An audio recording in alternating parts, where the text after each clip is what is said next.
speaker and you have not found your way up to this bandstand, please make your way here. But I think I have everybody that I need. Thank you, everybody. We're going to listen to a little bit more music, vibe out, hug somebody, say hi, and we'll get started shortly.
How's it going? All right.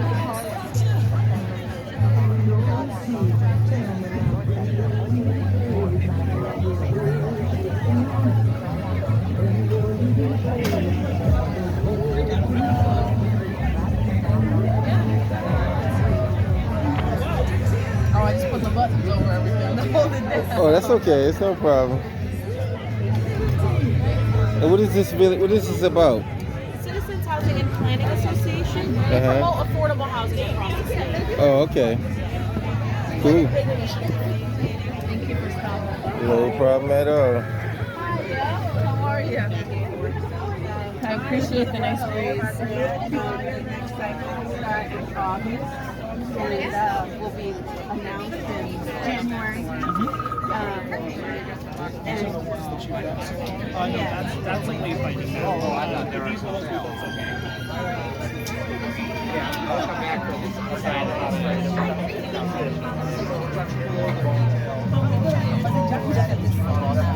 I was in the state house for 4 years.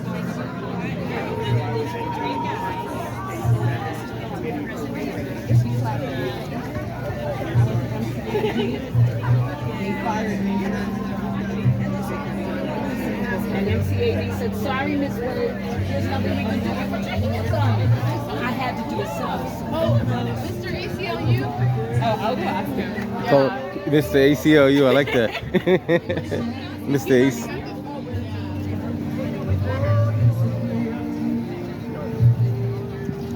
A lot of different things out here.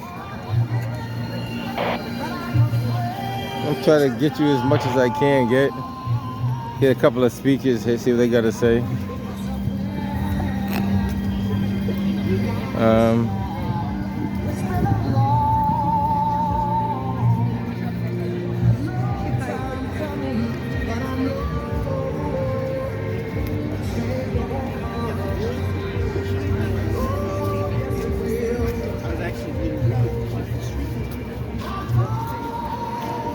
All right.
Good afternoon, Boston. I'm sorry, it's not raining right now. I need a better response than that. Good afternoon, Boston. Beloved, esteemed Boston community, thank you so much for joining us here today as we commemorate the 60th anniversary of the 1965 Freedom Rally. The theme of the day today, and the theme of the next 365 days, will be moving forward together. And you'll hear a lot more about that as we go throughout our program this afternoon. My name is Kevin Wooten, and I'm a broadcast meteorologist here at NBC 10 Boston, and I'm going to be your host for the day today. And I'm so much for having me. It's an absolute privilege and an honor to be a part of. When I spoke to Embrace and Dr. Jeffries and Jess earlier this week, they said, Kevin, we're going to give you two roles. Your first role is to be the host and guide you through this afternoon. The second role as the meteorologist was going to be to keep the rainfall away. And I think, overall, I've done a pretty decent job. You know, I heard one of the dignitaries earlier walk up and say, at least it ain't snow. Am I right? Can I get an amen on that one? Before we begin, I would like to thank our more than 100 partners that came today together to ensure that this event is successful and given the recognition and the due that it deserves. Not only in this amazing, esteemed, outstanding city of Boston, but also for our great nation. We're going to hear more from all of our amazing leaders today who responded to the call to support, to volunteer, to feed, to provide transportation, to provide and create a safe space for all of us to gather and come here today. We also want to give a special recognition to Congresswoman Ayanna Pressley. That's right. To also Lieutenant Governor Kim Driscoll, who's in the house today. I like your shoes, by the way, Lieutenant Governor. To Boston Mayors Michelle Wu. To Massachusetts Senator Liz Miranda. Chief Sagan Idaho. And any other elected officials that we have in the House today, not only on the stage, but if you're down below on the field, we also want you to wave or recognize yourself. Any senators, any representatives, city council women and men. Also our amazing city workers for the city of Boston. Any educators who are in the crowd today. And also our first responders as well. We want to thank you all for being here. A special recognition and shout out to Dr. Michael Curry, Chapley Brooks, Rashawn Hall, Karen Kenyatta Russell, Dr. Lee Pelton, Dr. Amari Parrish Jeffries, and Martin Luther King III as well. I think that deserves a little bit louder of a recognition. That's a lot better. I'd also like to give a heartfelt acknowledgement to the 1965 Freedom Plaza heroes who are seated here today and their descendants as well. We know that today would not be possible without all of their hard work, their dedication, their persistence, and let me tell you, they went through a lot worse than a little bit of rainfall, am I right? Finally, we'd also like to give a shout out to Pro Bono ASL for providing sign language interpreters. New England Audio, making sure that you could hear us loud and clearly.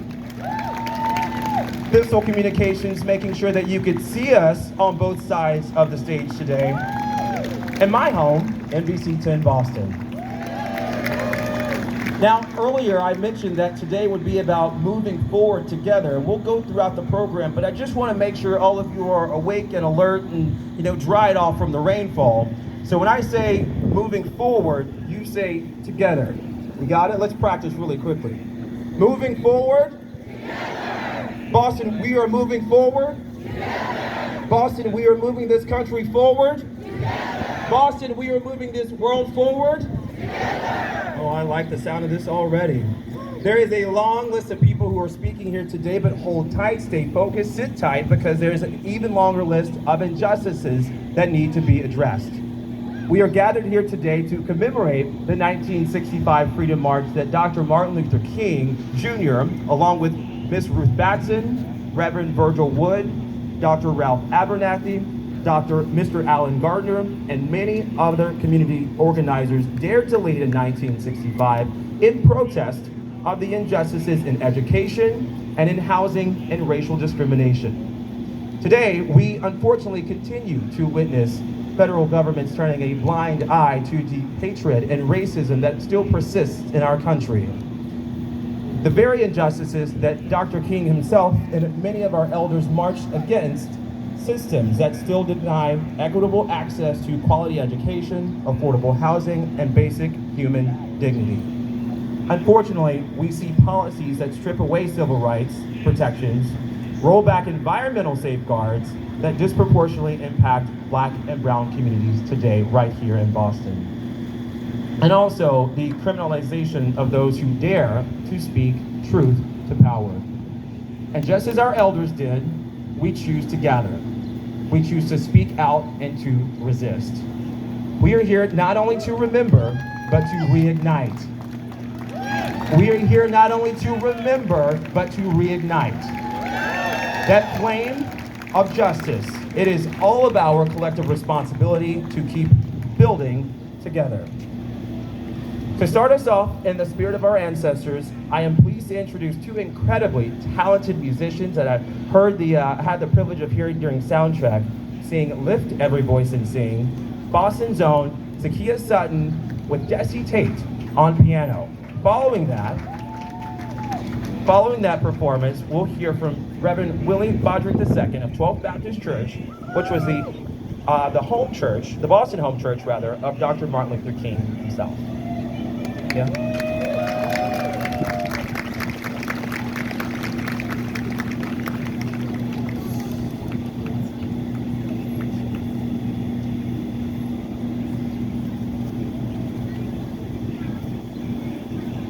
Hello, beautiful people. My name is Zakiya. I have the honor of being accompanied by the lovely Jesse Tate. You can't see him, but he's in the back, making beautiful sounds, or will be making beautiful sounds. Thank you for coming out in this weather and showing that the rain do not stop the revolution. Okay? And if you happen to know this, feel free to join in.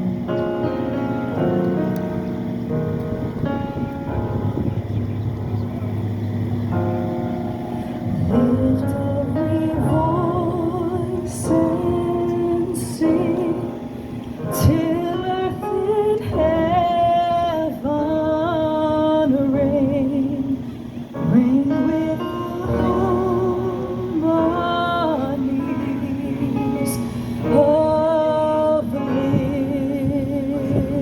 liberty. Let our rejoicing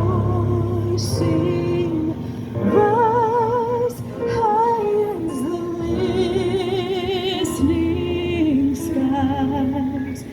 Let it resound loud as the rolling sea.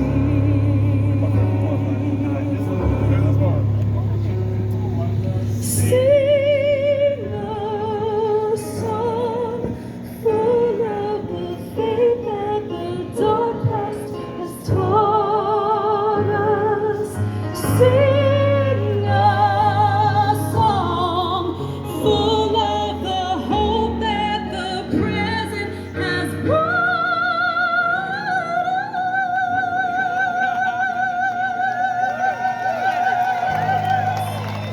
Facing the rising sun of a new day begun.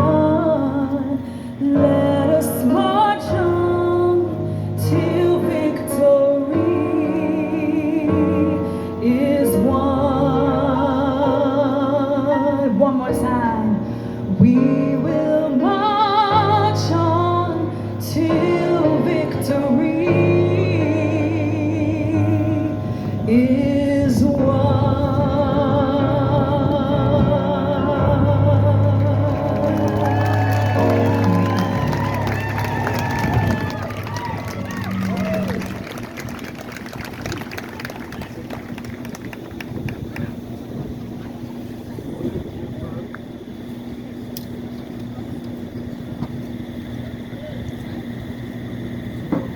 60 years ago,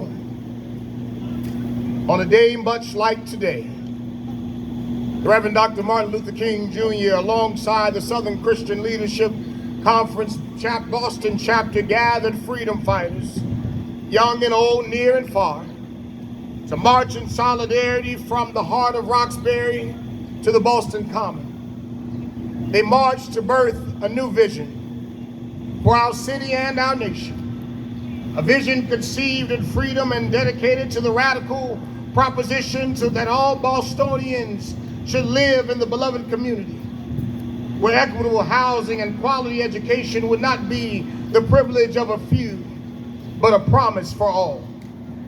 They marched with hope in their hearts and justice on their minds. They marched not just for themselves, but for generations unborn, generations like us standing here today. And yet, 60 years later, we must ask ourselves, can such a vision survive in a time such as this? When the truth is on trial, when justice gasps for air on life support, when democracy teeters on the edge of collapse, eroding right before our eyes, when the same demons of racial injustice, housing inequality, educational disparity, and economic exploitation still stalk our streets. And today, that same fire that compelled our ancestors burn within us today. We gather now on this sacred ground, hallowed with blood, sweat, and tears of those who dared to believe in freedom. And we honor their footsteps. We honor their prayers. We honor their fight. And we honor their faith. And it falls upon us in this critical hour to pick up the unfinished work that was begun here some 60 years ago. To walk in their footsteps, but also to blaze new trails as we continue to walk towards a just future for all of us. So today, God, we invoke your presence and power, not just to commemorate, but also to activate. We come to pray not with idle words, but with marching feet. We come to worship not only with lifted hands, but with lifted voices. We come to declare enough is enough, and we shall overcome.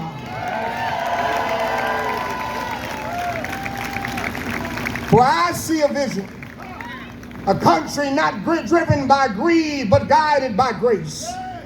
A country not ruled by fear, but restored by faith. A country where Dr. King's dream is no longer deferred, but finally delivered. A country where freedom is not for the privileged few, but a divine right to us all. So God, today let us rise up. Rise up until justice rolls down like waters and righteousness like an everlasting stream. Rise up until every child in every neighborhood knows their worth and their value. Rise up until we transform chaos into community, hatred into hope, despair into determination. Rise up until America becomes what it said it would be on paper. One nation under God, indivisible, with liberty and justice for all.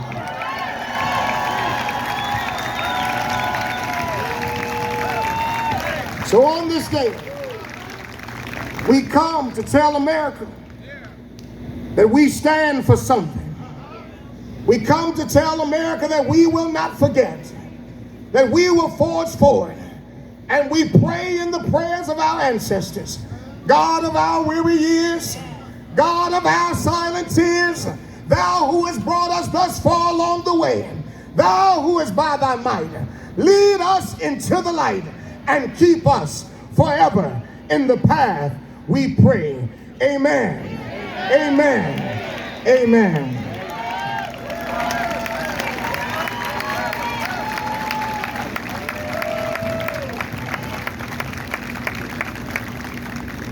How am I supposed to follow that?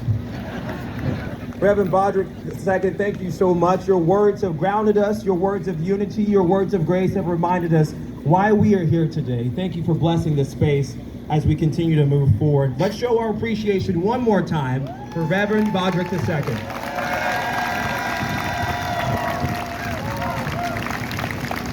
It is my honor to introduce our first speaker of the afternoon, Lieutenant Governor Kim Driscoll, who has been a trailblazer in terms of her leadership, who made history in 2022 as part of Massachusetts' first all-woman executive team.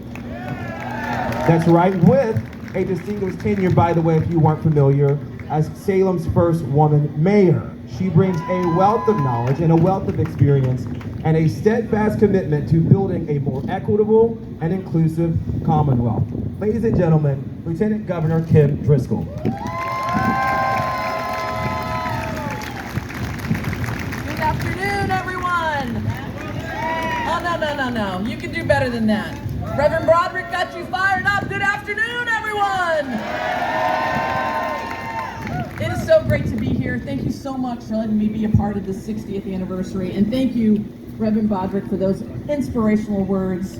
Really, you are a tough act to follow because we believe in what you're saying and you are giving us the energy that we need. The sun may not be shining, but you demanded that we get into this, and we are, so let's do it.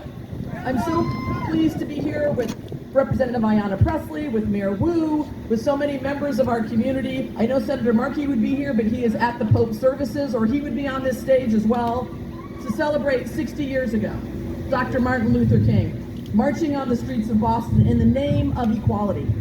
He made it across the Common to the People's House, just up the hill, where he stood on the pulpit in the House chambers. It was there that he challenged Massachusetts lawmakers to be better, to fight against discrimination and for social justice. Here in Massachusetts, we are the state of revolutionaries, where progress has always been part of our DNA. We're the state where the sin of slavery was first ended. We're two brave people named Elizabeth Freeman and Quock Walker sued for their own freedom under the terms of our brand new state constitution. Where Frederick Douglass and Sojourner Truth came to live in freedom and start their movements. Where W.E.B. Du Bois was born and raised and helped found the first chartered branch of the NAACP right here in Boston. And in my hometown, Charlotte Fortin, the first black graduate of Salem State University and the first black teacher in our Salem public schools, integrated at their time. And as you know, we are the state where Dr. King and Coretta Scott King lived, learned, and grew into the world-changing civil rights leaders we know them to be, right here in our Commonwealth. But at this time, we all know we're living through a moment when the progress they fought for, they sacrificed for, and they won is under attack. So Dr. King's message to Boston 60 years ago is as relevant today as it was then. And is for all those people who fought long and hard for our nation's progress, that we must recommit ourselves to defend freedom and justice once again. As Coretta Scott King said, freedom is never really won. You have to earn it and win it in every generation. Well, we're ready to do our part. We owe it to all those who came before us and to those who gathered here on this Common in 1965 to stand up and speak out against injustice, as we have always done. We owe it to the generations who come after us. When they look back at this moment, will they know that we did all we could to protect and advance their freedom? Looking out to all of you here today, I'm assured we will meet this moment and do so together. While we still have work to do, we haven't always been perfect, Lord knows that, but as I stand here today and reflect on Dr. King's words while he spoke to the legislature all those years ago, may I say, I still have faith in America, and I still have a deep belief that we will solve this problem. I have no despair about the future, he said. We will overcome because the arc of the moral universe is long, but it bends towards justice. Those famous words right here in the Massachusetts State House still guide us today.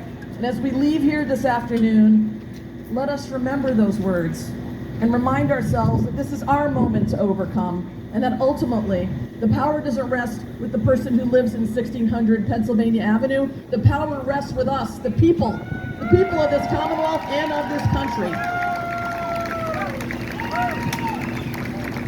60 years ago, they stood here and stood up This country 250 years ago, normal, average, everyday people stood up and decided to risk life and limb in search of self-governance, in search of democracy and fundamental freedoms. They fought like heck against the greatest military empire known at their time. The least we can do is fight to protect it and preserve it, and it will start here in Boston, just the way it did 250 years ago.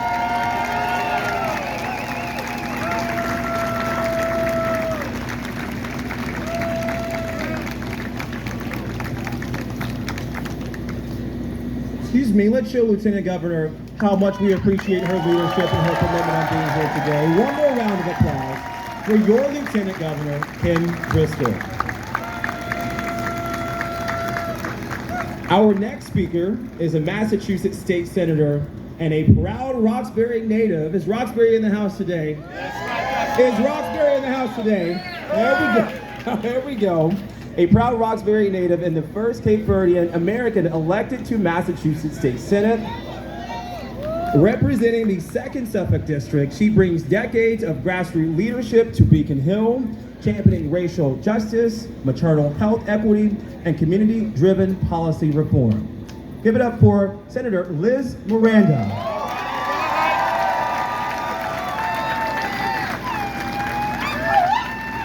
I heard some Deltas in the house. Good afternoon, everybody. My name is State Senator Liz Miranda, and I have the honor of serving Black Boston in the Massachusetts Senate. It is powerful to be here today on the Boston Common, the same ground where 60 years ago, over 20,000 people gathered with Reverend Dr. Martin Luther King Jr., Ruth Batson, Alan Gartner, Reverend Virgil Woods, and Dr. Ralph Abernathy to demand justice in our schools, in our neighborhoods, and in our lives 60 years ago today. So we're not just honoring their legacy, we're actually carrying it forward. As we stand here today, we are embodied by the spirit of Dr. King to embrace the meaning of collective action and collective prosperity. Beloved community, especially during these challenging times that makes us confront the integrity of our democracy and the systems around us. In the midst of this stampede of news, an influx of panic, leaning on our neighbors and finding solace within our families and friends are actually required in seeking the resilience, the strength and motivation we're gonna need to enact the change we deserve. After all, the love of our people in our communities is what's gonna carry us, our own aspirations to push for a better future. The 60s marked a significant time of growth in the city of Boston, in both social change as well as urban growth that opened our city to more diversity. But it also exposed problematic signs of injustice.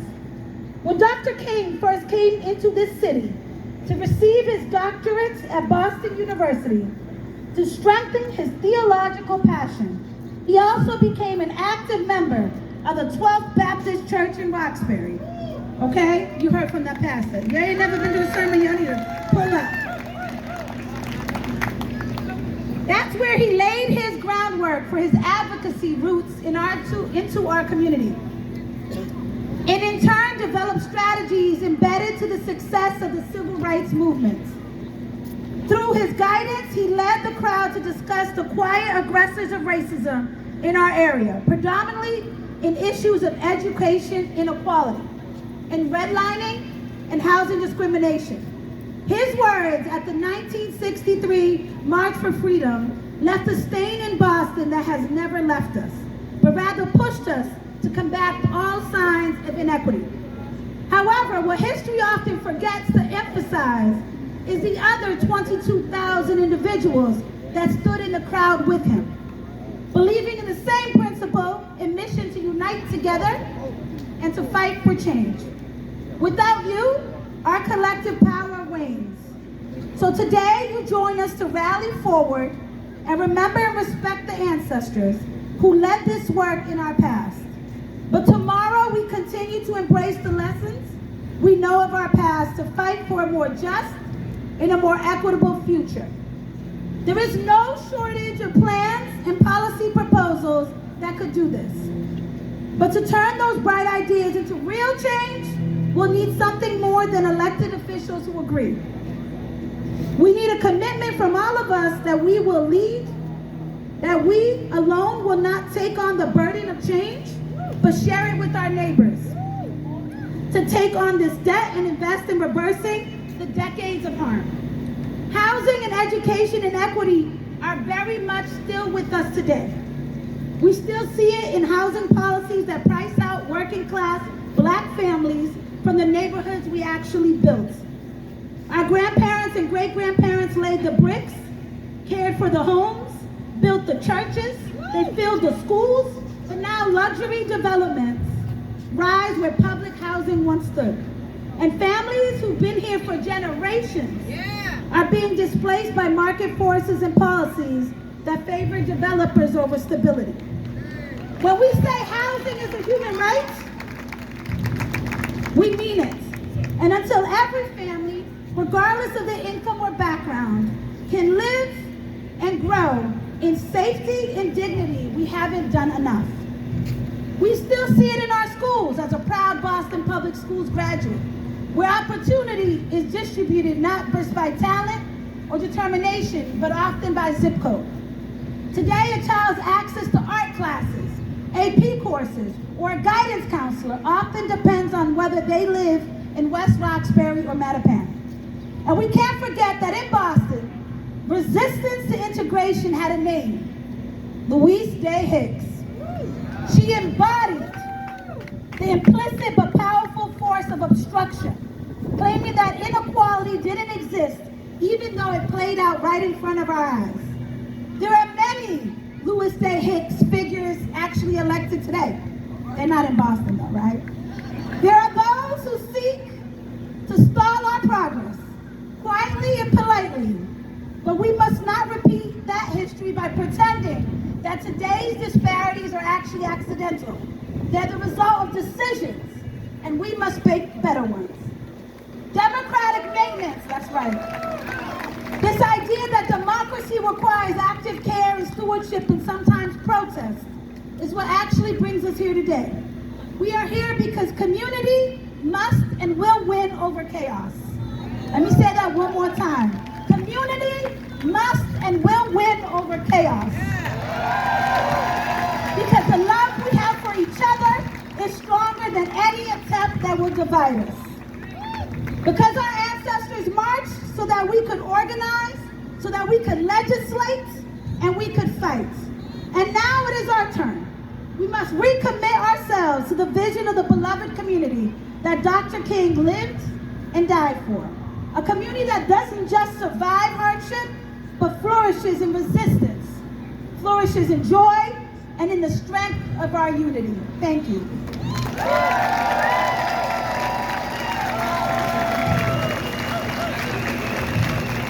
Roxbury, this is how you're raising them. Thank you one more time to State Senator Liz Miranda, not only for your leadership, but your homegrown leadership and your commitment to justice for this city and this Commonwealth. Please welcome our next fierce champion for justice, equity, and the first Black woman elected to Congress from Massachusetts.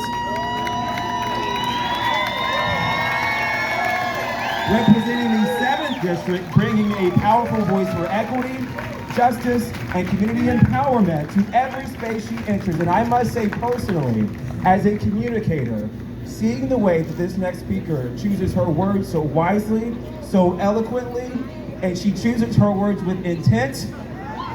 Ladies and gentlemen, give it up for Congresswoman, your Congresswoman, Ayanna Pressley.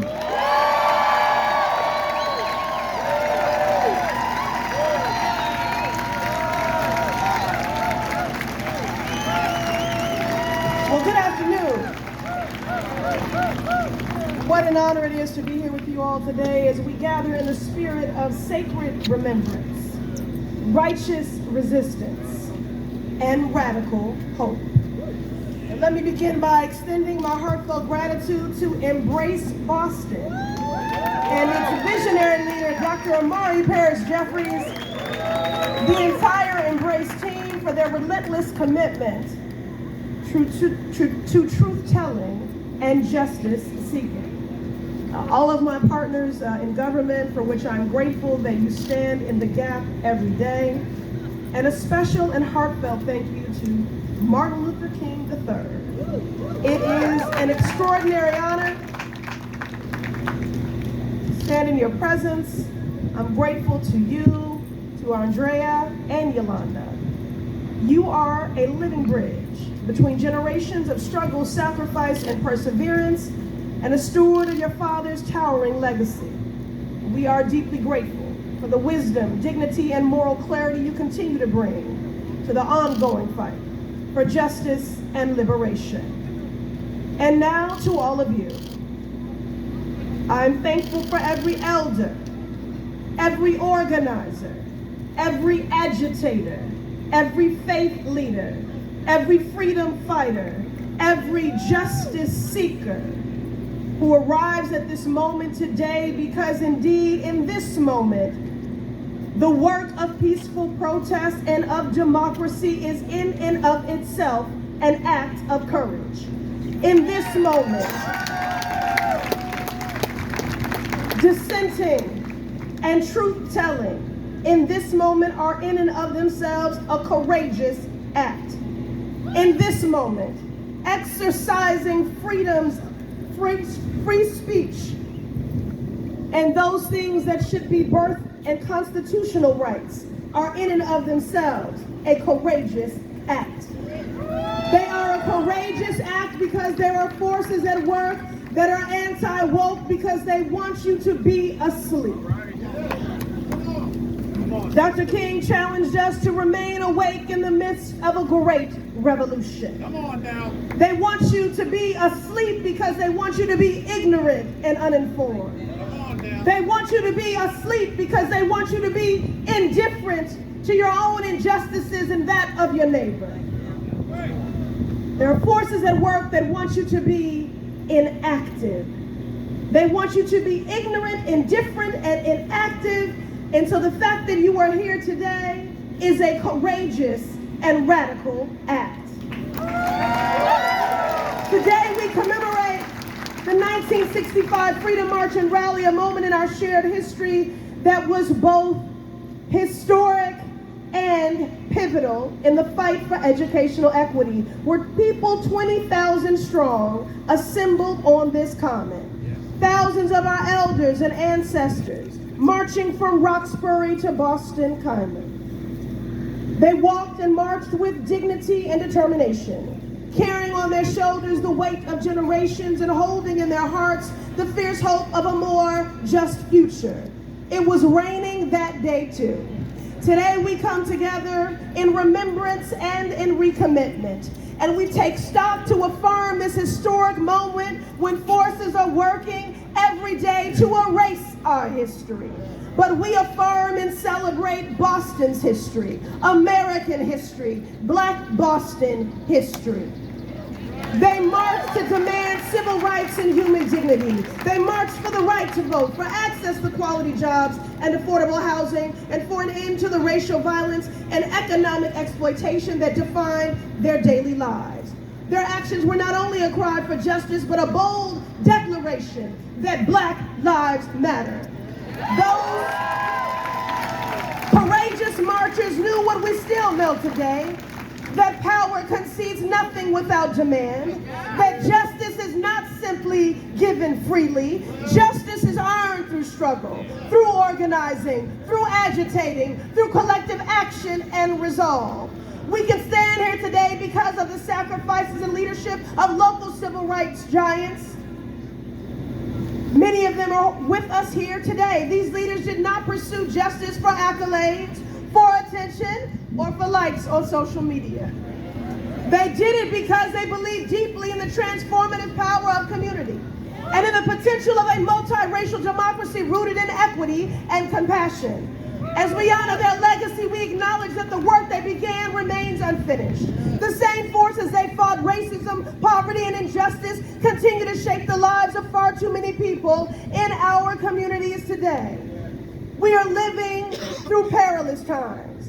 Across the country, we are witnessing, this is the season to call a thing, so I'm going to say, of witnessing a dangerous resurgence of white supremacy, of state-sanctioned violence, of economic exploitation, of authoritarian rhetoric. Occupant Trump means to make America Jim Crow again. But let me be clear, I carry the lessons and the love of our ancestors with me into every room that I enter. None of us here are new to this, we're true to this. As marginalized people, our whole lives we have had to litigate, legislate, and agitate for those things that are a birthright for the majority. So we were built for this. We're fighting for justice, for dignity, and for policies that center the people, because the movement for black liberation, for economic justice, for a multiracial democracy did not end in 1965. This movement is still alive in 2025 because Jim Crow is still alive. As Dr. King said, the work of segregation is another form of enslavement, just shrouded in different niceties and complexities. So they may call it by different names, but we are still in the civil rights movement. Jim Crow is still alive when they are right now seeking to resegregate our schools, workplaces, and communities. Jim Crow is still alive when they are legislating voter suppression. Jim Crow is still alive when they deny constitutional rights. Jim Crow is still alive when they will brutalize, imprison, intimidate you to silence you. Jim Crow is still alive when the Supreme Court has been enlisted as co-conspirators in this extremist march and has gutted affirmative action. So we must recommit ourselves. This is not just a commemoration, it is a continuation. This is not just a remembrance, it is a recommittal to the ongoing march for justice, for housing, for education, for health care, for environmental rights, for reproductive rights, for public safety, for true economic opportunity. All of these struggles are connected. Each of them is a thread in the fabric of black liberation and our collective liberation. And we must approach this work with the same courage, discipline, and stamina that our elders and ancestors brought to the streets in 1965. Let us not allow this commemoration to remain solely in our memory. Let it live in our movement, in our organizing, our advocacy, our legislation, and our votes. Let it live in the ways that we show up for one another, in the policies we fight for, and in the justice that we demand. We are the successors to a powerful legacy. And with that inheritance comes responsibility. The work is not finished. The fight is not over. The march is far from complete. We are still in the civil rights movement. This is not a fight for the next 4 years. This is a fight for the next 100 years.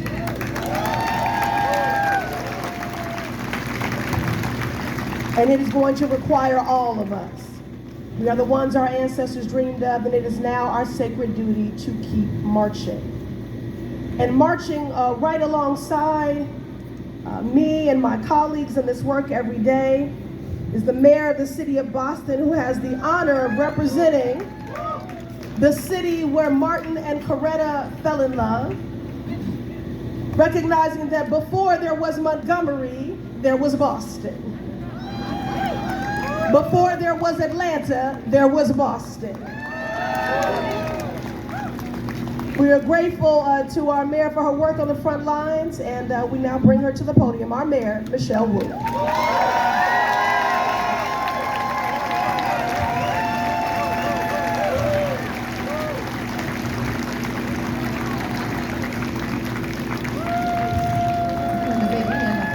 Another round of applause, please, for our Congresswoman, Ayanna Pressley. So I want to say one more word about Ayanna, because I had the chance to go to DC last month, take your constituent to work day with the congressman in the 7th district. And you might have seen a little bit on TV of the hearing that I took part in. The Congress people and representatives were in and out of that room. They got 5 minutes in front of the camera. They did their best to throw what they could throw at Boston. We batted it back. But then they left the room. But there was one member of Congress, my congresswoman, stayed in that hearing room for 6 hours with us, watching over us the entire time. She had my back, but she has Boston's back every single day, and I'm so honored to serve alongside you. Thank you. Good afternoon to all, and welcome to Boston. I want to thank Mr. Martin Luther King III, the entire King family, Embrace Boston, the 1965 Freedom Rally Commemoration Coalition, all the heroes whose names grace the 1965 Freedom Plaza and their families, and all of our community partners here today joining us to commemorate and to commit to the work that democracy demands. As we celebrate Dr. King and the civil rights leaders who stood and marched alongside him, we also celebrate Boston.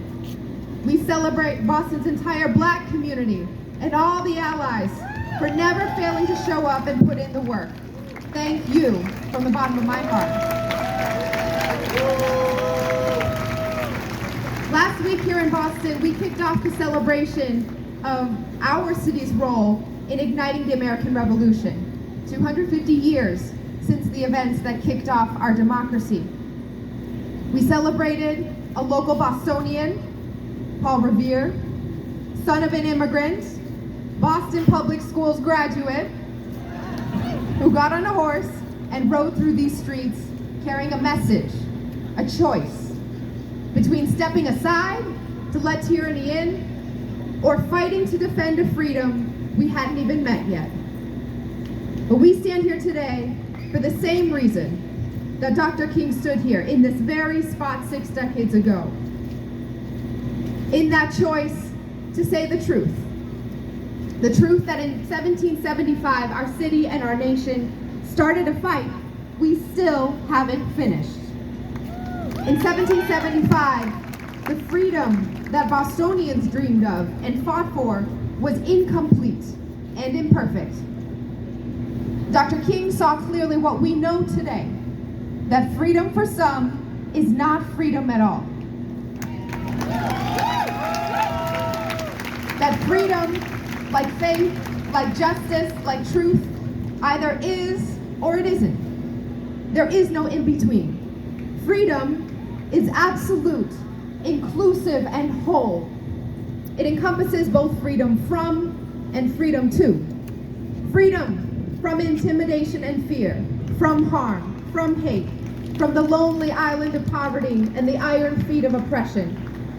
And also, freedom to learn, to choose, to be joyful and excellent. And let's be specific.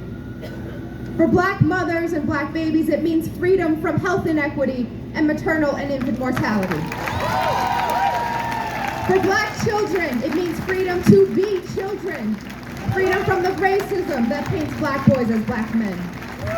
For Black students, it means freedom from the lie that you don't belong, and freedom to learn the full truth of our history.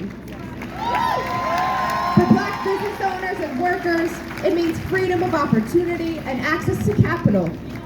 For Black immigrants and Black members of the LGBTQ+ community, it means freedom from fear that your Blackness will become just another part of yourself used against you. For every Black resident, it means freedom to be Black and alive, freedom to be Black and to thrive, freedom to be joyful, freedom to be excellent, freedom for all. In Boston, we are continuing the fight.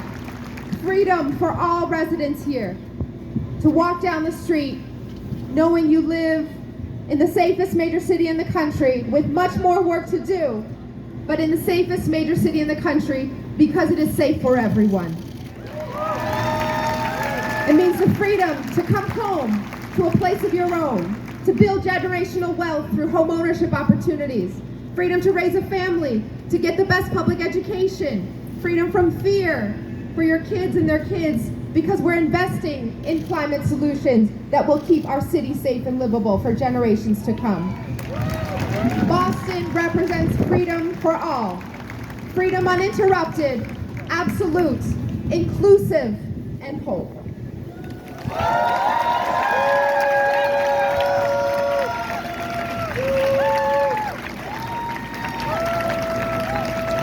Let's give it up one more time for Boston Mayor Michelle Wu.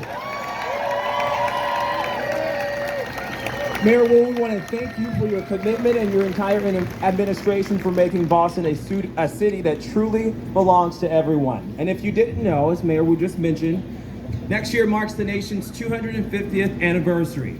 Embrace Boston, alongside our 100 partners, many of them who are here today, will lead our city in a radically inclusive celebration of Boston's history through Everyone 250.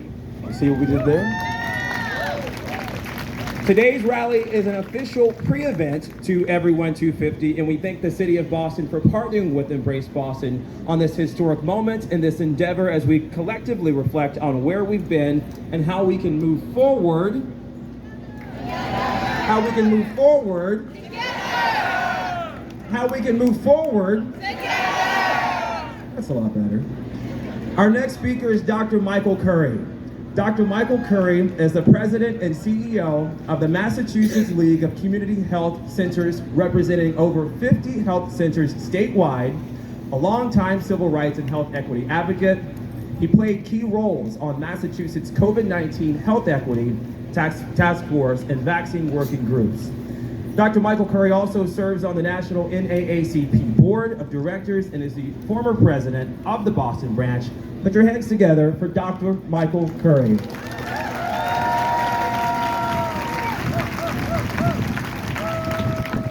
Good afternoon. Good afternoon.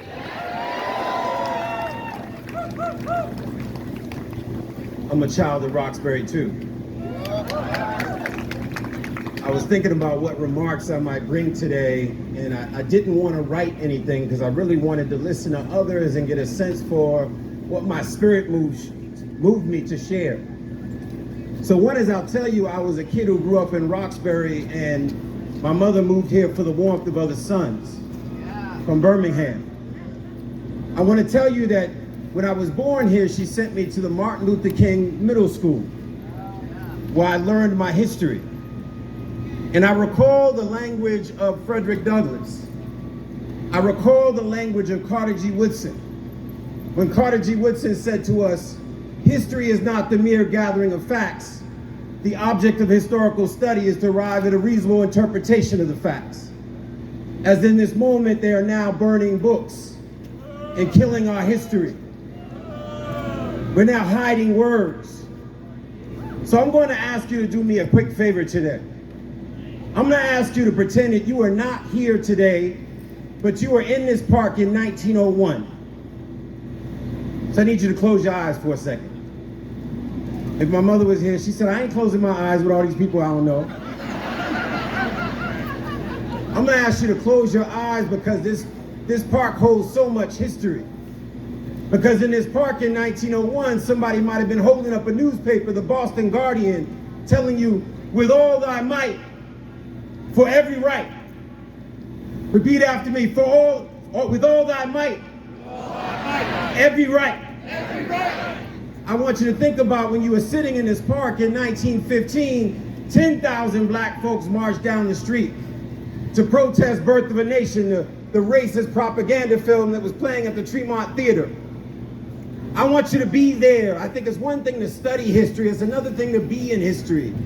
To pretend that you were there and you knew what the sights and sounds and what movement was about.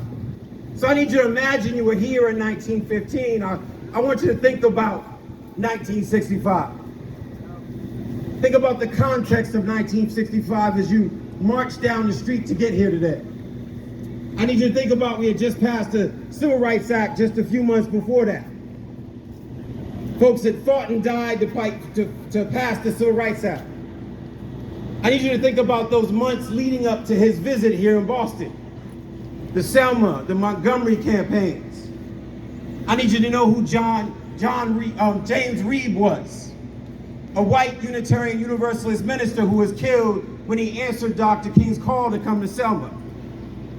I need you to know about the Montgomery campaign and those thousands who marched in Montgomery with Dr. King just days before he got here to Boston. I need you to understand why he came to Boston. Because as I get you to quantum leap through time and be in different parts of the history, there's a reason why I'm asking you to be somewhere else. Because there's a moment when you come back to Boston in 2025 and you now understand what your responsibility is. There's an obligation you have when you visited history that you have a role to play in defending our rights today. I have the honor and privilege of representing the National NAACP. I chair the National Board's Advocacy and Policy Committee. Before Donald Trump was elected, we were in crisis. If you're a black woman in this crowd, you have less chance of surviving breast cancer than white women. If you're a black woman in this crowd, you have less chances of surviving your pregnancy and not having adverse consequences in your pregnancy. If you're a black man, you are disparately impacted by stroke or prostate cancer. You're a black woman, breast cancer. I need you to know we were dealing with a crisis way before he got elected. We were dealing with these policy issues way before the life expectancy. I sat with Dr. Ojikutu yesterday on a panel. That you can take a train 5 stops from Roxbury to where we stand now and live 23 years longer. I need you to feel angry way before he got elected.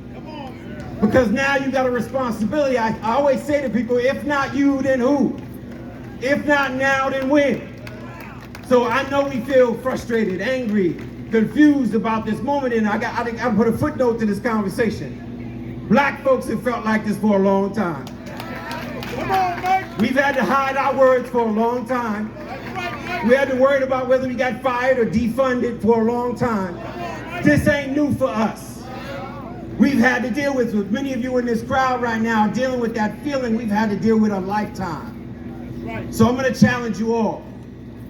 Senator Markey had me stand with him a few weeks ago at his town hall in Mount Malden. And I presented some remarks on the challenge we face under this administration, particularly in healthcare. And I remember as I got up to speak, the crowd received all of us, and someone came over to me right after I spoke, and she said, Michael, I feel like I'm leaving here and I don't know what to do. She said, I just feel like no one's told us what to do. I said, I'm gonna remind you of something Charles Hamilton Houston said when he won a case. One of those cases that led up to Brown v. Board. Charles Hamilton Houston reminded us, he said, you can win in the courts, superior courts, right? You can win up to the Supreme Court, but the real battle is in the hearts and minds of people. So right now, you had a role to play. You got a responsibility to play. That you got to do battle with ignorance. That means your auntie and them, your cousins, your grandparents, all those folks that voted a certain way and feel a certain way in this moment. You got to do battle with them, and you got to show up armed with history. You got to show up armed with the data. So I'm going to challenge you, and I want you to remember this from the movie The Help. The classic line from that movie is, courage will not skip this generation. That's right. Courage will not skip this generation. Thank you.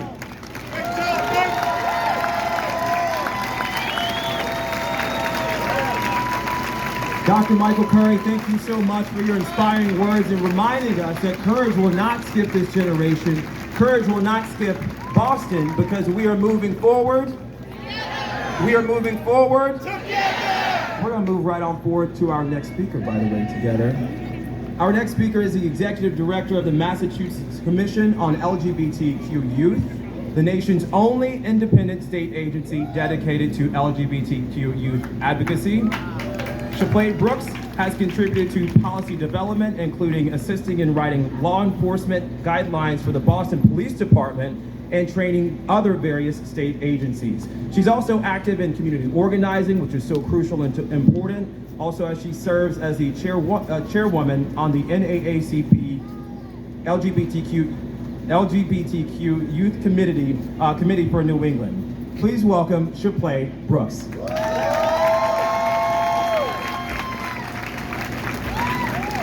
Now we ain't had church in about 10 minutes. It won't always be like this. The Lord will perfect that concerning me. Sooner or later, it's gonna turn in my favor. It's turning around for me.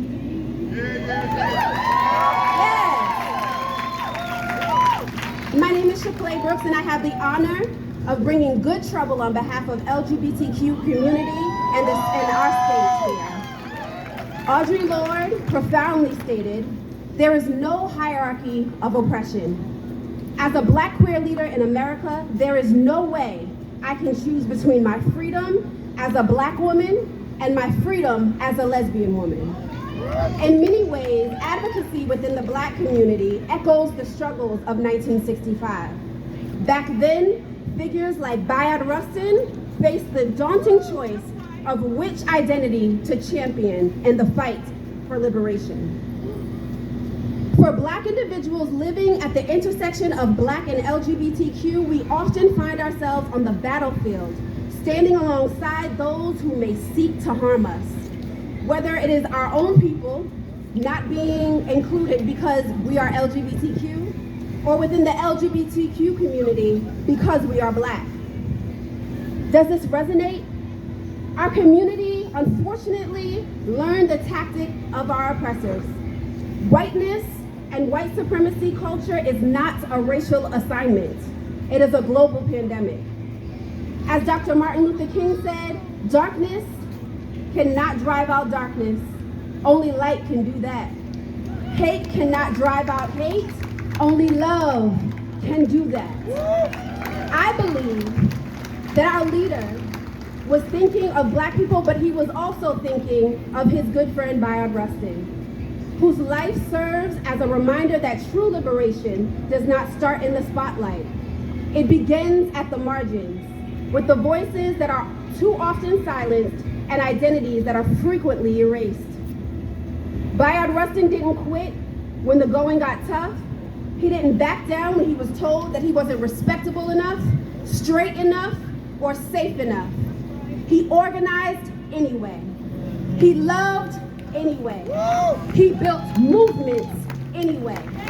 And we are the living benefit of both his and Dr. King's work. Let's be honest, as we've mentioned several times, these are not easy times. We are navigating a movement and backlash of fear.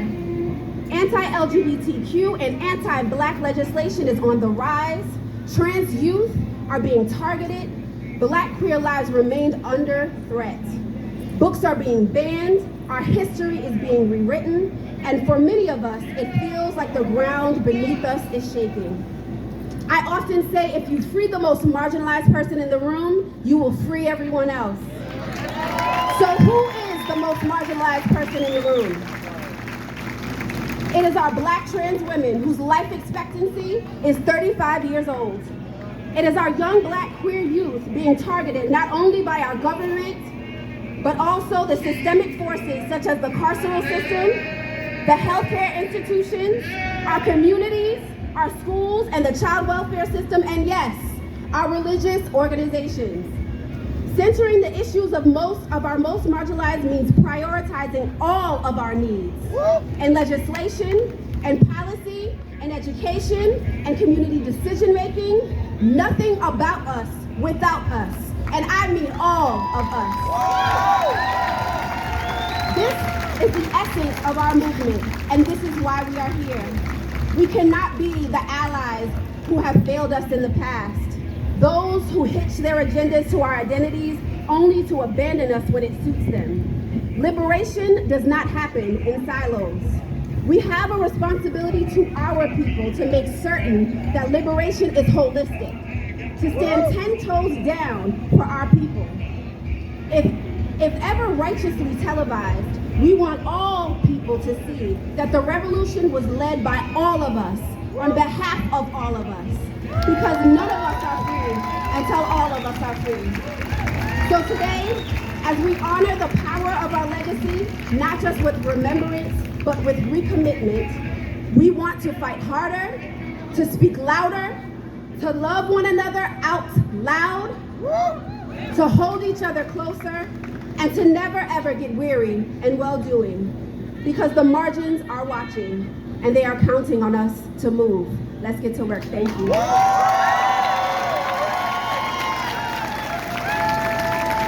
Love one another out loud. That is how we are going to move forward. Next up is the president and CEO of the Urban League of Eastern Massachusetts, leading efforts to advance racial and economic equity. Rashawn D. Hall is a former director of the ACLU of Massachusetts and assistant district attorney. Hall is also an ordained minister and long-standing advocate for civil rights, criminal justice reform, and community empowerment. Please welcome Rashawn Hall.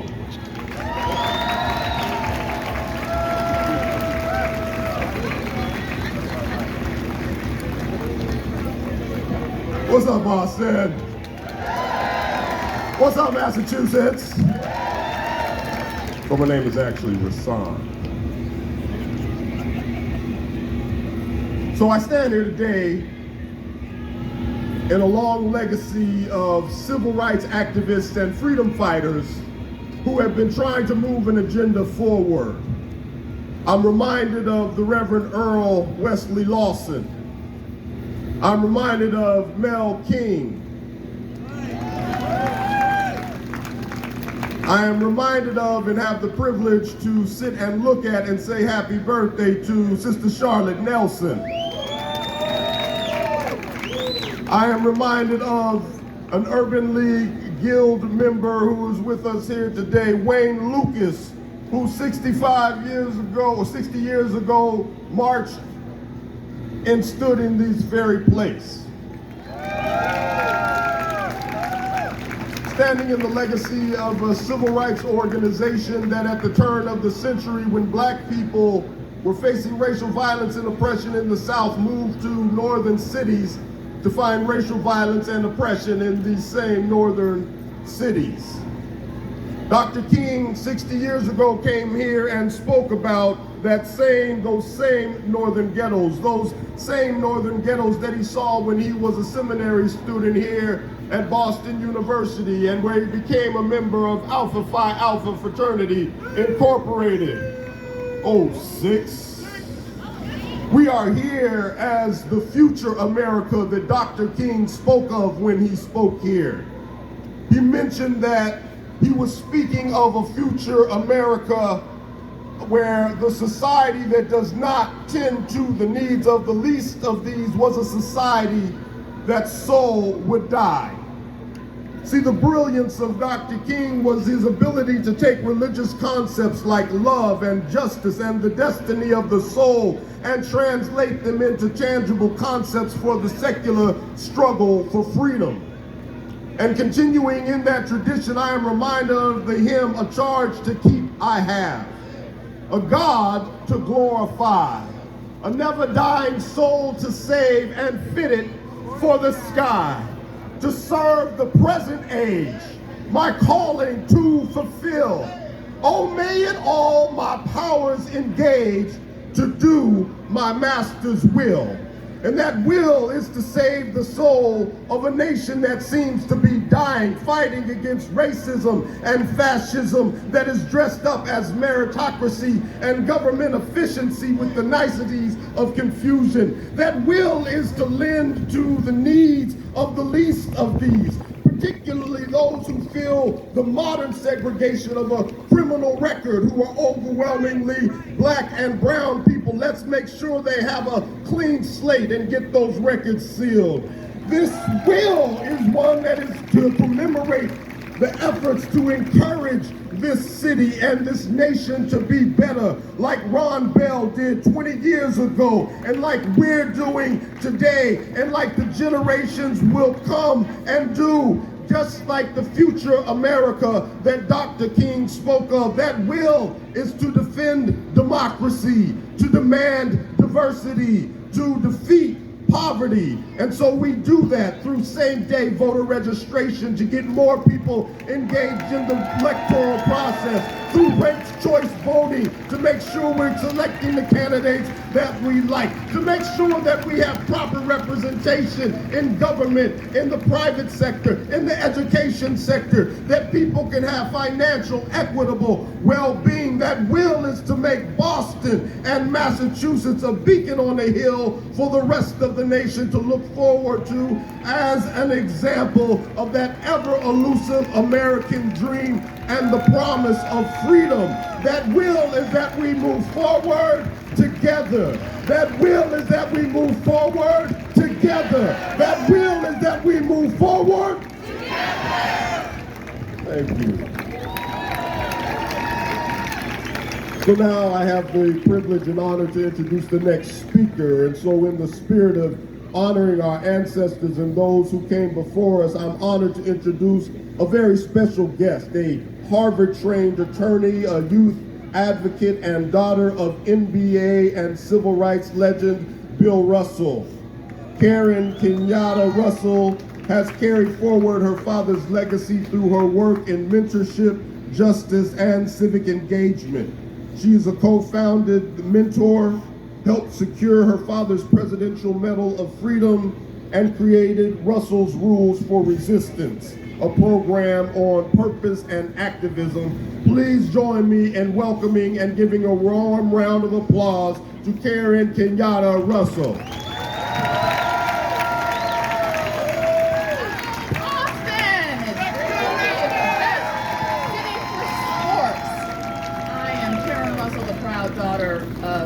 Bill Russell, and the proud daughter of Rose Swisher. She was a poet, a feminist, and a Black Panther. I am going to talk a little bit about my family's connection with the Kings, my family's relationship with Boston, which is a little rocky, and finally, some of the lessons I've learned from my parents about finding joy in chaos, because my parents were joyous activists. So, on the March on Washington, my father ran into Dr. King in the lobby of the Willard Hotel. And Dr. King said, "We want you to come on stage." And Bill Russell was so humble that he declined. And I think that says a lot about him. Also, my father wrote a book with Taylor Branch, who is best known for writing the Martin Luther King trilogy. It took him 30 years. Now, Taylor describes himself as a southern, red-headed, freckled guy with a drawl who burns easily in the sun and didn't think he was necessarily the right person for the job. But Daddy was a climb and pull person and introduced him to Mrs. King, and now we have those amazing books. It's very wonderful. So, I'm not as humble as my dad, because I agreed to come speak here. And one of the reasons I came to speak here is when I was doing research for the statue, I learned that there was a sit-in Boston Common. As my dad described it, they wanted to raise Roxbury. He said urban renewal was Negro removal. And so, every day at a certain point, food would appear. Did you know that my dad catered the protests from Bill Russell slaves? And so, when they said, we have 6 Black restaurants who are catering, I'm like, I'm in. I'm here for the food. So, I want to tell something about my family's relationship with Boston. Many of you might know that there's currently a documentary on HBO Sports called Celtic City. And the other night I was watching it, and they asked Red Auerbach, why did Bill Russell repair his relationship with Boston? And to my surprise and delight, Red said it was the power of his daughter. And I want to tell you why there was that rockiness. One of the stories is they broke into my family home. They spray painted slurs on the wall. They broke all of Daddy's trophies. And if you think about it, that's a lot of work. And they smashed my mother's perfume. And when my parents went to get in bed, they pulled back the sheets and someone had defecated in their bed. And that is how Boston treated my father. And I think it's a particular reason why I was triggered by J6, the feet up on Nancy Pelosi's chair, spreading feces, and I still want to know what happened to Ayanna Presley's panic button.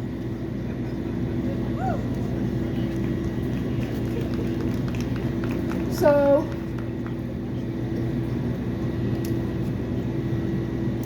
my parents, despite all of this, always were filled with laughter.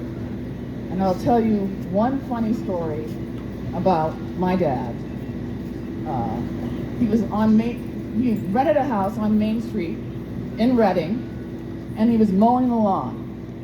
And this gentleman came up and rolled down the window and said, "Boy, how much do you charge to mow the lawn?" And my dad said, "You know what? They don't pay me. They let me sleep with the woman who lives here."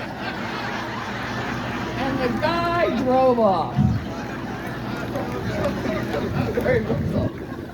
So I know that I need to wind up, but I want you to know that this chaos is to deny us joy, and I am not going to let them steal my joy. My parents were joyful voters, and I remember when I was volunteering on Kamala's campaign, they were joking about her cackle. Well, you know what? Bill Russell won 11 championships and 13 years, 8 straight, 2 as player coach, and he cackled. So we are going to cackle into resistance. Thank you very much, Boston, and I'm glad that Boston, I was able to help repair our family's relationship with Boston. Thank you.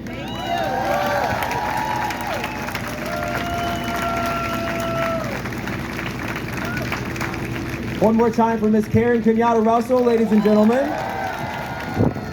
And as she mentioned, we do have several Black-owned restaurants here in Boston. Estella, we've got Hugh, Rock City Pizza, Everybody Gotta Eat, which is one of my personal faves, and also Rhythm and Raps too. One round of applause for all of our vendors here today.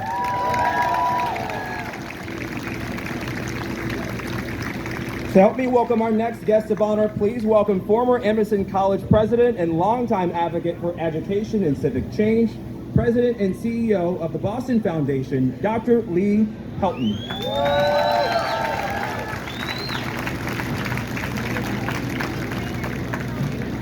Good afternoon, everybody. Thank you for coming out today. You know, our instructions were to speak for only 3 minutes. I knew that wasn't going to work. It's an honor to be here with you in community as we celebrate the 60th anniversary of the 1965 Freedom Rally led by Dr. Martin Luther King Jr. By being here and by being together, we're also living into his legacy and heeding his call for Boston to be a testing ground for the ideals of freedom. That call, as we all know, is as resonant today as it was on April 23rd in 1965, when Dr. King stood in this same place to address a crowd that was described as determined and resolute. And as part of his speech that day, he declared that now is the time to make real the promise of democracy. Now is the time. And fast forward 60 years, and here we are, together again, once again determined and resolute. And with his words that ring true then and true now, a reminder that now, as it was then, the time to make democracy a promise, the time to make democracy a social contract for our citizens, an essential tenet of what we could truly be at its very best. You know, King was born in a world where white businesses created separate accommodations for black folks. A society supported and legalized by the laws of the land that forced African Americans to pay the same or more for less. A society of separate parks, a society of separate hospitals, of separate public transportation, separate water fountains, separate public restrooms, separate libraries, separate hotels, separate restaurants, separate theaters, and separate schools, and even separate cemeteries were common in King's America, not only in the South, but in the North as well. And King's brilliance was to develop a strategy, at times rhetorical, at other times confrontational, that would awaken the nation to the evils of racism and poverty. And like all great leaders, he was able to communicate a compelling vision of the American narrative, not so much of what it is or it was, but more profoundly by what it could be. And here we are again, living in the shadow of a mean-spirited government who seeks to compound its assault on the rights and freedoms of our democratic values, who seeks to erase our cherished and hard-fought cultural, social, and even human identities, while starving vulnerable communities of resources that sustain life and well-being. And in the face of these assaults, we are called to action. We are called to action, folks, to redouble our efforts to not only advance equity and justice, but to protect and sustain them. So this is not a time to rest. This is the time to be restless and to be relentless, to renew and amplify our collective ennobling work, which is so very important now and into the future. And undergirding our work must be everybody, a desire to serve others and the unshakable belief that our common humanity does not divide us, but rather binds us together in hope and promise, no matter our country of origin, our race, our ethnicity, our wealth, our gender, or our sexual identity. History requires that we stand for something. The dead requires it as well, for both history and the dead will judge us by our actions, how we answer as a nation, as individuals, the question, how will I live my life? And we live in a world in which paltriness of aim will simply not do. So I remind you and implore you to remain faithful and full of hope. Continue the good work that you already do. We cannot be silent. And I challenge you to lift up your sweet and strong voices, especially right now, where you work, wherever you play, lift up your hands of hope, your hands of faith, for history instructs us that this nation, when it meets its challenges head on, with honesty, with integrity, and a commitment to doing what was right, we will, as King reminded us, we will come together again, we will work together again, we will pray together again, we will hope together again, we will reach the other side together, and we will stand united as one nation with the hope that we can set the table for all to enjoy life's bounty, and that our nation's motto, E pluribus unum, one out of the many, may become a living creed. So King's legacy lives on in all of us, and it most definitely lives on in our next featured speaker, whom I'm so pleased to introduce. Martin Luther King III was the firstborn son of the late Martin and Coretta, who, by the way, she lived when she was a student at the New England Conservatory, not far from here, on the other side of the common on Spruce Street. They were a couple whose love story began in Boston, and whose love and powerful presence in Boston is forever memorialized just several feet from here in the Embrace sculpture created by the artist Hank Willis Thomas. Martin Luther King III has devoted his entire life to shepherding and building upon his parents' legacy, and his presence here connects that legacy with today's urgent fight for justice, for equity, and for collective power. With his wife and his daughter, The King family continues to dedicate their life's work to social progress and widespread healing of our nation and our world.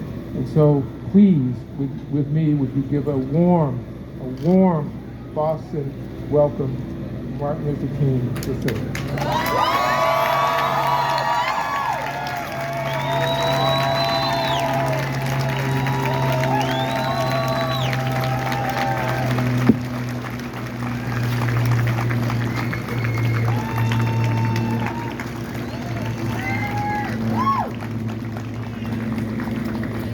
Good afternoon, Boston.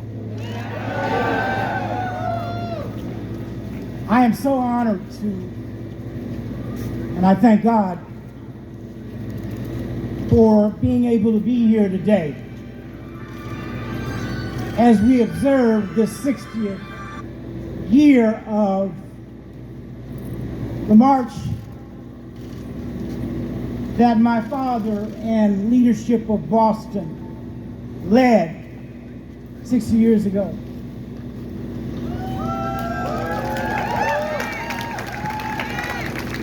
Mayor Wu, I know it's your congresswoman, but my congresswoman too, Presley, for each and every elected official here, to all religious and spiritual leaders here. Got to say something special about Dr. Amari Parrish Jeffries and the committee that actually worked so diligently to have the monument erected not far from here. The Embrace Monument. Hello. Hey, what's up? And I know I'm missing someone. You know, it's important to speak to our most precious resource, our children. Our children, because a nation is judged by how it treats its most precious resource. Hold on 1 second. And I would imagine that if those from another planet that existed came and looked at what we are doing as a nation and how we're treating our most precious resource, they would probably say we are not doing a good enough job. We must and we can do better. Let me also say to Karen Kenyatta Russell, it's so good to be with and see you again. And I'm going to be through in just a few minutes. We don't need a lot of time. We know what our mission is, I believe. And my dad would say, somehow we have to hew out of a mountain of despair a stone of hope. And particularly in this time, because I would have thought that by the time I was 67 years old, that racism would be gone, buried, not that racism would be coming back. Therefore, we must quadruple our efforts to create a more just and humane society. We used to exhibit humanity and civility, but we have chosen temporarily to allow civility to be moved aside. And that is not sustainable, my friends. My father taught us about nonviolence, one of the greatest proponents, and I should say my mother, of nonviolence. And certainly I owe a great debt of gratitude to this city, because had they not met here in Boston, I perhaps would be here. So I am so grateful for the love story that came together in this city. And every time I come here, I derive something special, energetically. You know, everything is about energy. And today, we've got to find a way to move forward when everything appears to be being dismantled. It seems to be attempting to break things up. Now, you do have to retreat sometimes. But Dad showed us how to stay on the battlefield, and Mom, throughout their lives. They showed us how to build community. My father's last book was entitled, Where Do We Go From Here? Chaos or Community? Wow. We've seen chaos for quite a few years now. But out of that chaos must come community that is sustainable. Because in the United States of America, everyone deserves a decent home. Now, let me explain that. A decent home could be the circumference of where I'm standing now.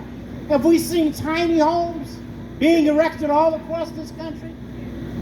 I mean, in a nation of over 300 million, and a nation with a 20 plus $5 trillion economy, something is dramatically wrong. Wealth is in the hands of just a few.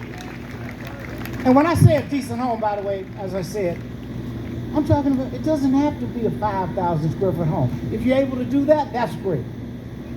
But everybody in the United States of America ought to have health care. Yeah. Not some, but everyone. Everyone in America ought to have the best education, not some schools performing and others not. Everyone should have a decent job, and everyone deserves justice. We have a criminal system, not a criminal justice system. You go down to the courthouse today, no matter what city you're in. Richard Pryor used to say this, looking for justice and all you'll find is just us. Jails full of people, not saying we don't need jail, but we need a system that is representative, more indigent defense attorneys, so that all people can achieve justice, not just some.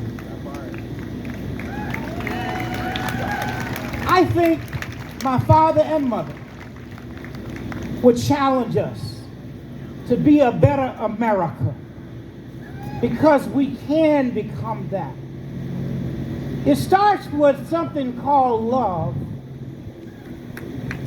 And it's not, Dad talked about a number of loves. I won't talk about them today, but I'll talk about the highest level of love. It's agape love. It's a love that is totally unselfish and seeks nothing in return. You love someone if they're old or young, black or white, Native American or Hispanic and Latino American, African or Asian. You love them because you know that God loves you, and that's the kind of love we've got to embrace to change this system right now.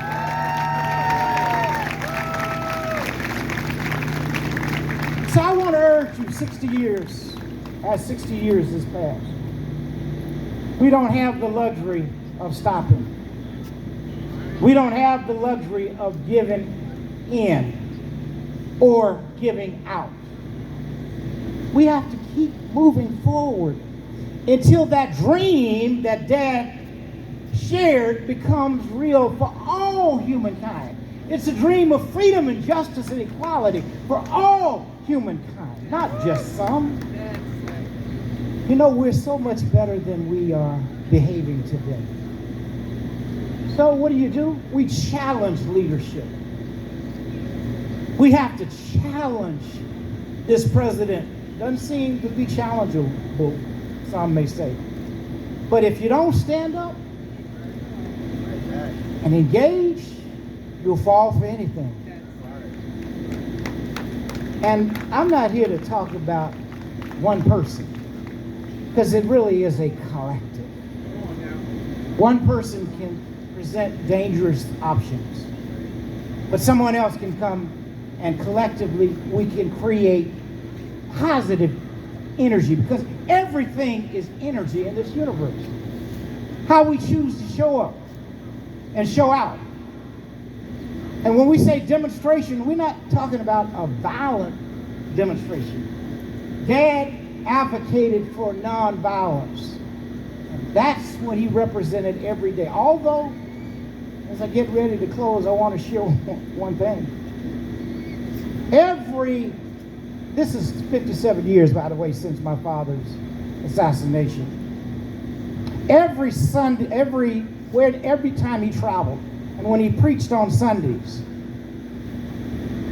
he would call his secretary on Thursday or Friday and share with her what his sermon was going to be on that Sunday. So he was killed on April 4th for Thursday. So April 7th, he would have, this sermon he would have preached. He told her, he said, I'm going to be preaching a message. And this may be, it certainly will be interesting to some of you, but you have to understand the context. The name of that sermon was going to be America May Go to Hell. Now, that's revolutionary because you say, oh, that's bad. No, he was not a negative person. He always challenged us to become the best. And he showed up providing that example. And I guess what I'm saying is if we don't have a course correction, and a course correction soon, we may end up going to hell.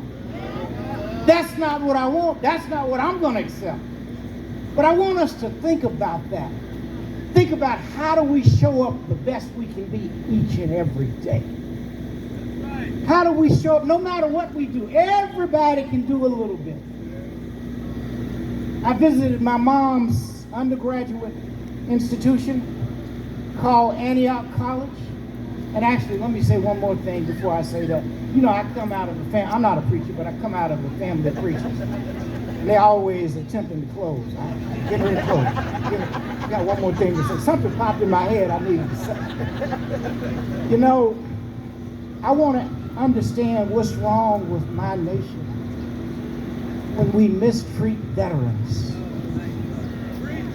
Cutting money from veteran services.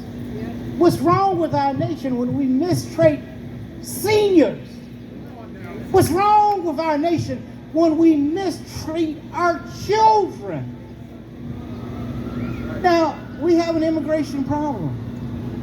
But we have gone across this nation and gone into schools and churches and intercepted families and telling people to go back or go somewhere, when we don't even acknowledge the fact that every last one of us came from somewhere else. How hypocritical can we be? The only group of people that have the right to operate a little differently are those that we mistreat the worst.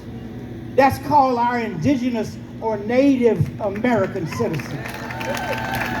Again, what kind of nation do we have? We have got to reclaim our humanity. And that means standing up together. So I go back to Antioch College, which is where my mom took me. And on that college was a statue of the educator Horace Mann. And under that statue was an inscription. It said, "Be ashamed to die until you won a victory for humanity." I said, I was 14. I went back about 5 times with my mom. And finally I figured out how to interpret that because it's so powerful. Be ashamed to die until you won a victory for humanity. Well, how do you do that? You see, we can win victories in our neighborhood. We can win victories in our schools. We can win victories in our places of worship. Some of us may win victories in our city, some in our state. Some may win victories for our nation, and others still yet may win victories for our world. All those words mean are be ashamed to die until you've done a little something to make the world in which we all must live a little better than it was when you arrived. So let's get to work. Thank you, and may God bless you, Bostonians, always.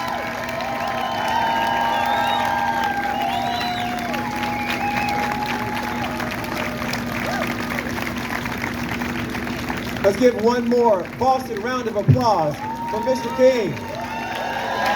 One more Boston round of applause for Mr. King, ladies and gentlemen. And I know that we talked about this at the top of the program. A little bit of rain ain't hurt nobody, because we know 60 years ago that our ancestors were doing a whole lot more and a whole lot more. All right, we're almost done. I do want to take the moment to just get a pulse check. How's everybody doing today? Which way are we going to go? We're going to go forward? We're going to go forward? Before our final call to action, we're going to bring up 4 incredible voices that are shaping our future. We know that artists, of course, play an essential role in a healthy democracy. Beat the Odds is a nonprofit serving under-resourced youth in Boston. That's right, give them a large round of applause. Through its creative youth development program using music and the arts for promoting health, self-awareness, and mental health as well. Up next, there are powerful response to the question, what does America mean to you? Let's give it up one more time for Beat the Odds.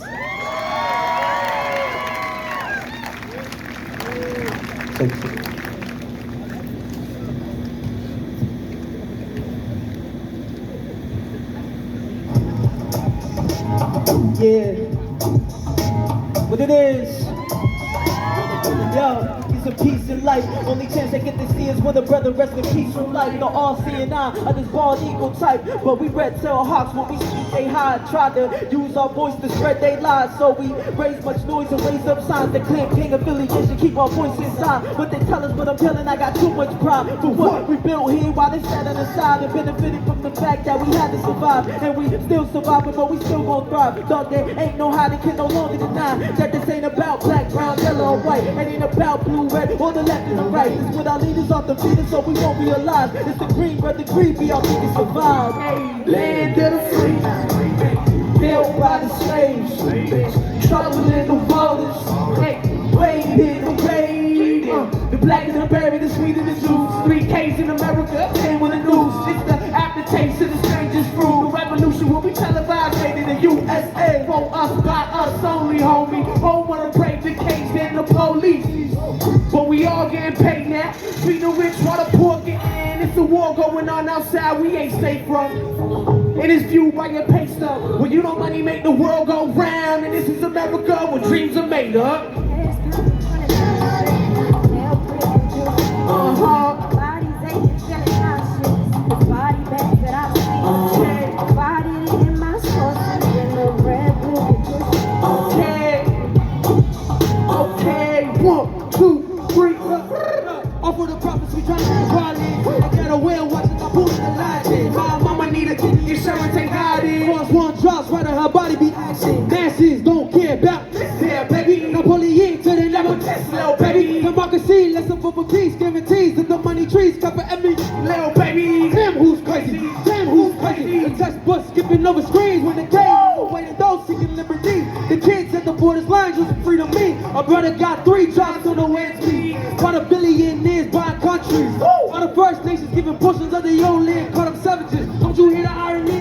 Say they names. Vietnam blend, right? Iraq burn, right? Afghanistan sitting hit a bad nerve. Hawaii one bananas for the green. Puerto Rico was a scene. And for Haiti, know it's deep hurt.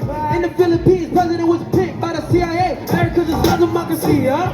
From the Middle East to the Argentine to the Caribbean, Lord, everybody yelling freedom! Why you really kidding? That history got our D America a village. For centuries, and we still shackled by division. Seen the destiny, manifest. I'm gonna say my kid like, whoa, land of the free. Built by the slaves. Troubles in the waters. Wait in the rain.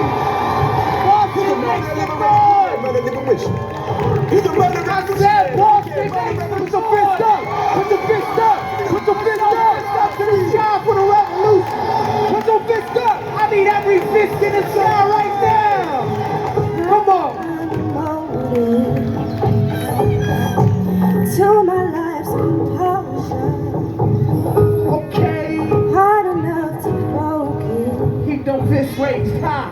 singing these songs of freedom and faith. Set me free from these chains. Okay. No, nobody can come take. Nobody feel corruption. My body being this pain. Torn with the conflict. Reality is pain. The lies are wearing on. Ghosts making you sing. Set me free from these chains. So I tried so hard. I tried to fight my faith.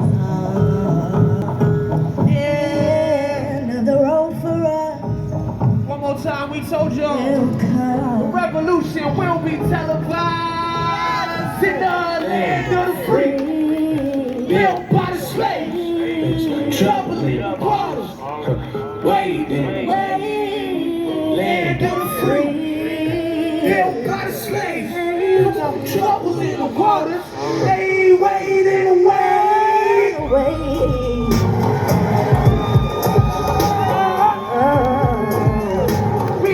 BTO Boston. Thank you, BTO. Thank you, Embrace Boston. Thank you, all the beautiful people in the crowd for enjoying and being a part of this revolution with us. I go by the name Joe Salza. I go by the name Sonye. I go by BTO Maze. I'm Nemo. Thank you all.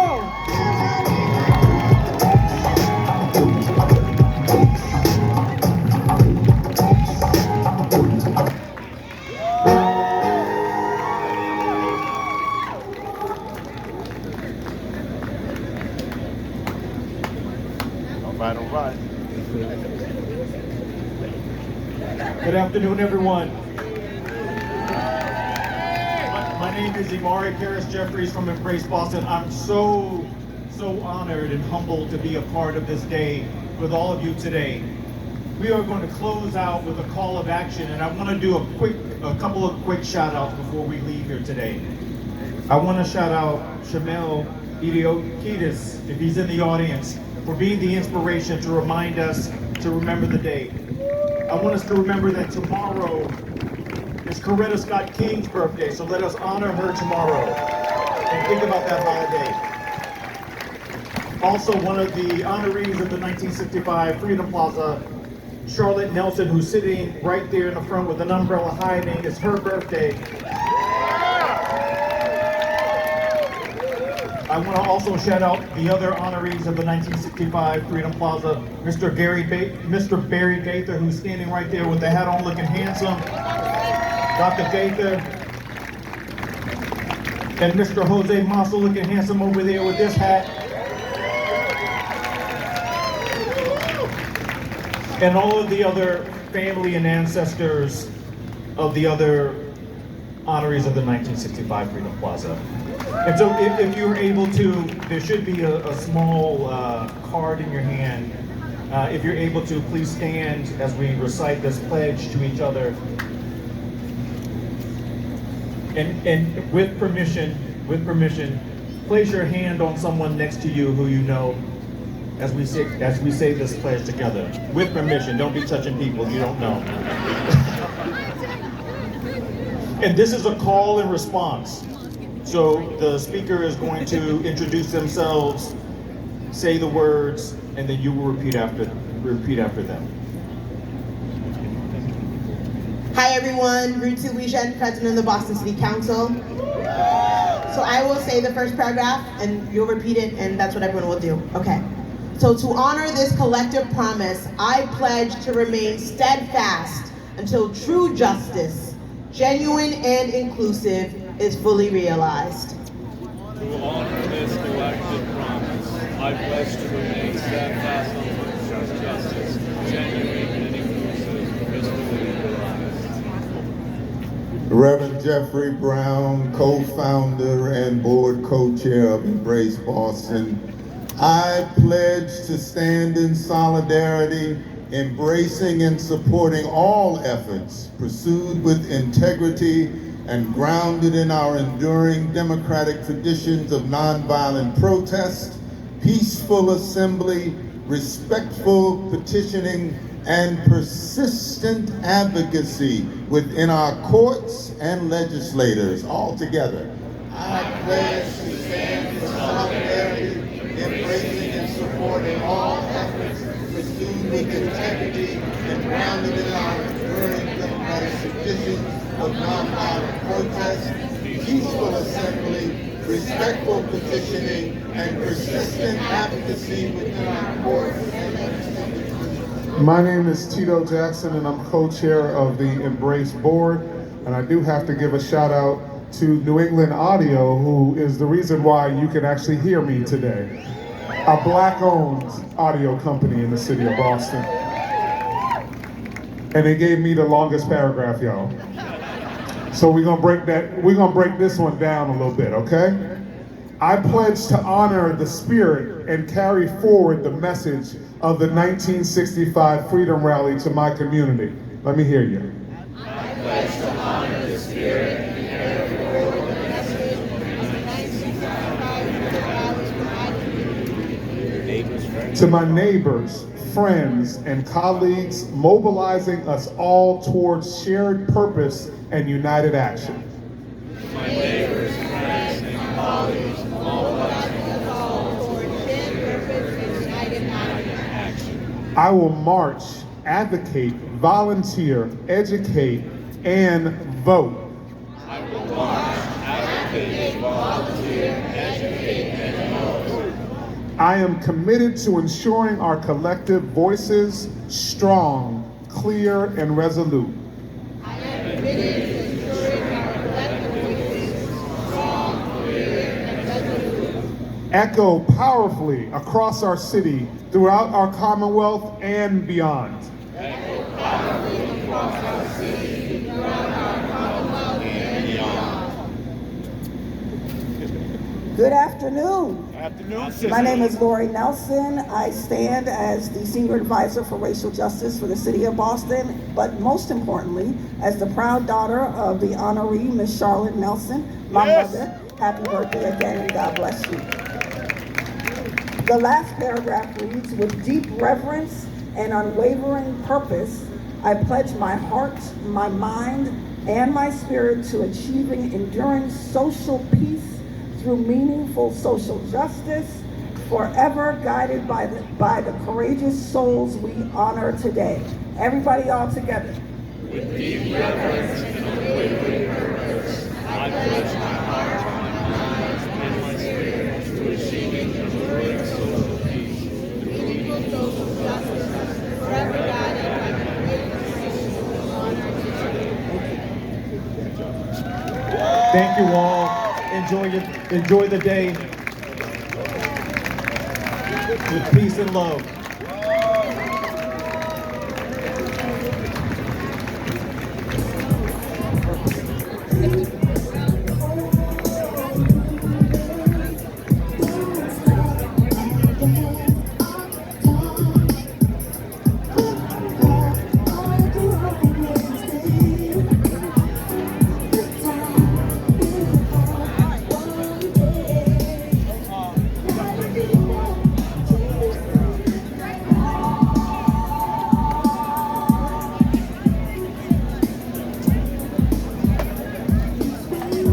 What's up, my man?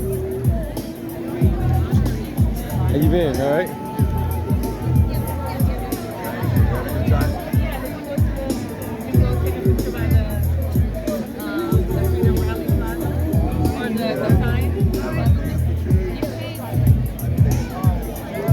All right, we'll do it. We'll do it. All right, take care.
Alright guys, hope you enjoyed the event. Everybody's clearing up out of here.